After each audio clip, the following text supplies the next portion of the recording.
Welcome back. You're watching Traders Corner, and joining me, as always, is Garth McKenzie, founder and editor of Traders Corner. Garth, welcome. Hi, Julieta. Garth, it's quite a rand-centric show that we have put together this week. But before we get there, a quick look at the US markets and the general market, because the US markets are really sort of doing really well. Unfortunately, we're totally out of step with them.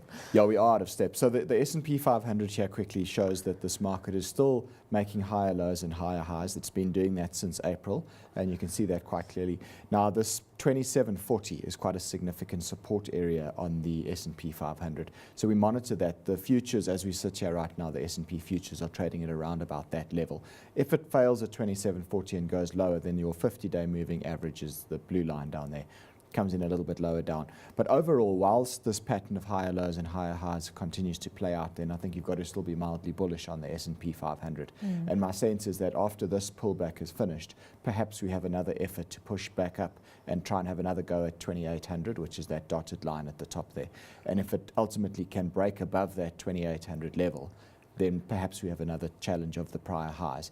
But let's take it 1 week at a time. But for now, the higher lows and higher highs continue to be a relatively bullish setup on this market. I wonder how the trade wars are going to impact, because they've already affected the Chinese market very badly today, but they don't yet seem to be having much impact on the US markets. Not significantly. As I said, the futures are down a little bit as we sit here right now, but they're not falling off a cliff. They're not reacting as badly as what the Chinese market did, let's put it that way.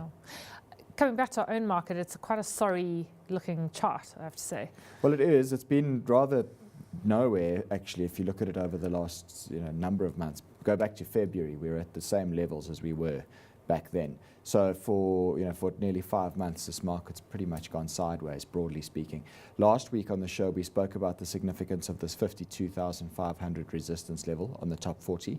And I also pointed out the fact that there was this potential rising wedge pattern that was beginning to form, and that it could preempt a break to the downside. And that is what's happened. The 52,500 resistance held, and we've seen 3 days of fairly aggressive selling on our market. Now, as we sit here at the moment, it's hovering around 50,500 or there and thereabouts. There is some options interest at 50,000 and some at 51,000. The reason I bring that up is because this week is the futures closeout on Thursday. So these option strike levels do become more significant from a derivatives activity perspective. But you mentioned that our market is looking weak whilst the US market is still looking okay. And this chart tells that story exactly. What's also interesting to note is that our market is so weak, notwithstanding the fact that the rand has weakened quite significantly. And the ordinary logic is that a weaker rand is good for our market, because the vast majority of the stocks on our top 40 are heavily rand sensitive. But it hasn't helped. This just seems to have been fairly indiscriminate selling, broad-based, which has dragged the top 40 down recently. Yeah, and to some extent it is part of a whole emerging market sell-off, so we're not alone really. Sure. And that talks to what is happening to the currency at the moment. And you've got a few graphs to illustrate exactly where we're at, which is looking quite worrying.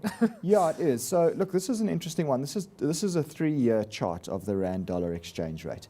So it goes back to 2015. You can see end of 2015 and into early 2016 where the rand blew out. That was when Nenegate happened, and then Pravin Gordhan was reinstalled, and the rand strengthened quite a bit since then. But if you have a look from a technical perspective, where we are now is interesting, because this downward trend that you can draw in from the late 2015 high through the late 2017 high, it comes in at around about 13.80 Rand on rand dollar, and that's where we've been trading today. There and there, I think it's been to 13.90 is the weakest I've seen it today. So it's there and thereabouts at that downtrend resistance. We've had a very, very weak month for the rand. From the beginning of June to now, the currency's lost about 12% of its value against the dollar, which is a fairly big move. And I always seem to notice that the noise is always the loudest at the extremes. And the noise around this rand weakness has become quite loud recently. So I do wonder whether we're not reaching sort of a point where perhaps it's maybe done a bit too much, and we could potentially start to see this currency begin to strengthen. And particularly if that sort of 1380 area that I've identified on this chart were to hold, and we were to see the currency reversing stronger from that level. Because we were talking before we went on air about, Bloomberg actually ran an article today talking about a key indicator that for some contrarians is an absolute, it's not a warning bell, but it's a signal that the rand is deeply oversold. And that's when the relative strength indicator of the rand dollar index goes above 78, which is where it is at the moment. On an intraday basis, that's where it is at the moment. And it is quite rare for that to happen. And it does, generally speaking, in the past, it has typically happened at a blowout point. And you do usually see a little bit of consolidation in the currency after that reading happens. Now, the thing is, it's not just factors germane to South Africa. So we could bleat about Eskom and unions and the fact that our economy is in the toilet, but it's also a matter of a very strong dollar, which is keeping us down. Yeah, that's right. So, I mean, obviously those domestic issues are not to be ignored, but broadly speaking, you know, I kind of feel that largely the foreigners often, they just want to know if they're investing in the country, are they going to get their bond coupon? Is it safe? And that's really all that matters. You can take your land issue and your Eskom and all these other things and just throw it out the window, because they don't really care that much about it, quite honestly. And that's why you'll often notice that the emerging market currencies do tend to track each other fairly closely from a flows perspective. And the domestic issues within each of these countries are not all that significant from a bigger picture perspective. But to go back to the point about the US dollar, so this is the US dollar index chart over here. And I just want to point out the significance of this resistance area at 95. Now, the US dollar index is a index that tracks the dollar against 6 other developed market currencies. So it's a good reading to look at in terms of whether the dollar is strong or weak. Now, since middle of April, the dollar has been very strong. This dollar index has gone from a reading of 89 to 95. So that's quite significant strength in a fairly short space of time for the US dollar. But you can see the significance of this 95 level on the chart over there. Now, it's bumping up against that at the moment, making an effort to try and maybe break above there. I'm not sure whether it's got the strength to go through and make a convincing break above that resistance right now. I wouldn't be surprised if we see a bit more consolidation here in the near term. And that would then also suggest that potentially the rand begins to consolidate as well. Yeah, which is going to be key in the stock picks that you've made this week. But before we get there, that's a very interesting chart you've got of emerging market currencies against the US dollar. We are not alone in this. No, we're not. And in fact, we're the best house in the bad neighborhood, as it were. Because if you look at the rand is this blue line down there, so you can see them each labeled. The black line is the actual US dollar index, and you can see that since the middle of April, the dollar index has, the dollar's gone stronger. And when the dollar goes stronger, typically you would expect to see these other emerging market currencies going weaker, which is what's happened here. But if you look at the Brazilian real, that's the red line, and then you look at the Turkish lira, that's the one at the top there. And you can see how those currencies have really been smashed. So the rand might be weak at the moment, but it's nowhere near as bad as some of our emerging market compatriots. So just do keep that in mind. And you can see this general theme of aversion away from emerging market currencies. It's always comfortable not to be the most miserable in a bad bunch, isn't it? What do they say? Misery loves company. Yeah. But yeah, I mean, look, as I say, South Africa, it kind of is the best house in a bad neighborhood at the moment, because we do have deep liquid bond markets, etc.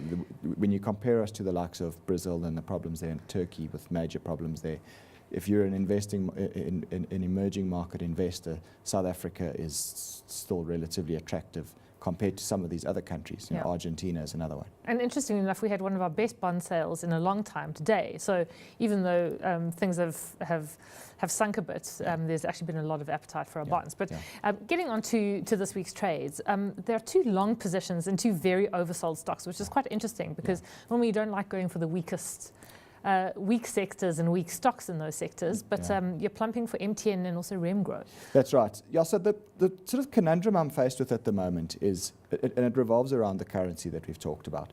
The strong stocks in our market at the moment are generally the currency sensitive ones. So the resources have been fairly strong. They've got a bit of momentum on their side. But the thing is, if the rand does begin to turn around, if we've seen the rand blow out now and it begins to turn around, then I don't know that I want to necessarily be long that stuff anymore. And the other sort of more domestic stocks have been thrashed on the back of a weaker rand. Now, if the rand were to begin to stabilize and maybe strengthen, then I think some of these really, really beaten down domestic stocks could actually rebound a bit. So that's the sort of conundrum that I'm faced with at the moment. I've decided to go with 2 trades in stocks that are domestic, so MTN and REM, with the potential for the rand to stabilize and possibly recover a little bit, and given the fact that these shares are at big technical support levels and they've made some developments today, which suggest to me that they might be forming a bottom now. Okay, so 2 contrarian picks. Talk us through them. So here's MTN, right? This goes back over the last 2 years, and really the broad trading pattern here, or the channel, has been between 110 Rand and 135 Rand. And I've been watching this for a couple of weeks and thinking to myself, if this thing goes and flushes below 110 Rand, that's when you want to buy it for a big rebound, as it's done a number of times in the past. Now, it's done that today. If we go and look at the 15-minute intraday chart of MTN, you can see it over here. There's the gap that happened on the open this morning. So that I suspect that's a exhaustion gap to the downside, and you can see the price quite quickly began to recover. Not long after the open, I looked at this and I thought, right, it's now broken this 110 Rand. This is what I've been waiting for. Now let's see if there's some stability, if it sort of flushes stop losses and then begins to recover. And it did appear as if there was some buying activity at the lower levels. So I picked a bottom, and let me not make any bones about that. I picked a bottom based on the fact that it had done something I've been waiting for. It had an exhaustion gap to the downside, and I could see that there was other buying interest in the stock. So I went long at 107 Rand and 14 cents. Stop loss is basically going to be below this morning's low, and then I'll look for a move up to 111 Rand 50 here as a minimum target. Okay, so whisk us through the mechanics of that one. All right, so we long at 107.14, stop loss at 106 Rand. Risk per share therefore is 1 Rand and 14 cents. I'm risking 0.75% of our account here, so it's a very small risk. That's 1,200 Rand. I take the 1,200 Rand, divide it by the risk per share of 1 Rand 14, and it gives me 1,052 shares. So I'm rounding it down to 1,000 CFDs for this trade. My target, as I said, is 111 Rand 50, and that means my risk to reward here is 1 to 3.8. So it's a very good risk to reward ratio, and this could potentially be a very quick in and out trade if it works. And what about REMGRO? So REMGRO is similar. I've also, I did a trade on REMGRO for the show a few weeks back, and we ended up being stopped out. But I did say that I still think if it comes down to $200 or a little bit lower and flushes that level, that would probably be the time to buy it. Now it's done that today. It's flushed through that round figure at 200. You can see all the lateral support on that daily chart over there. If we look at the intraday chart, here you can see the gap down that occurred this morning, and then you see how the share price began to stabilize, and it made a higher low, and then it began to break above this 197 Rand area, which to me signaled a buy signal, where I suspect from here we go up and actually close that gap at 202 Rand. So I'm long at 197.40. Stop loss is going to be below today's low, which is at 195 Rand. And the target I'm looking for, minimum of 202 Rand with potential to go higher still. Yeah, and mechanics very quickly. Very quickly. Okay, so we're long at 197.40. Stop loss 195 Rand. Risk per share is 2 Rand 40. Taking again 0.75% of our account, which is 1,200 Rand that I'm willing to lose if I'm wrong here. 1,200 Rand divided by 2 Rand 40 is 500 CFDs. That's the position I've taken. Target is 202. That's a minimum target. And that means my risk to reward ratio is almost 1 to 2. Okay. Sorry, I haven't left you too much time for that. And Garth, the portfolio, what is it looking like at the moment? Yeah, so South African portfolio is up 6.33%. You can see the 2 trades open that we've discussed there now. And then offshore, similar to last week, our Honeywell trade's losing us a little bit of money at the moment. We're still up almost 5% for the year to date on that offshore portfolio. Yeah. And then just remind us, you've got a course coming up this weekend. Yes, on Saturday this week, the 23rd of June. It's a high probability trading course all day on a Saturday. Anyone that would like to attend, there's still space. Please email me, garth@traderscorner.co.za, and I'll send all the details. Great, and we'll flesh this out again next week. Garth, thanks as always for joining us. Garth is, of course, founder and editor of Traders Corner.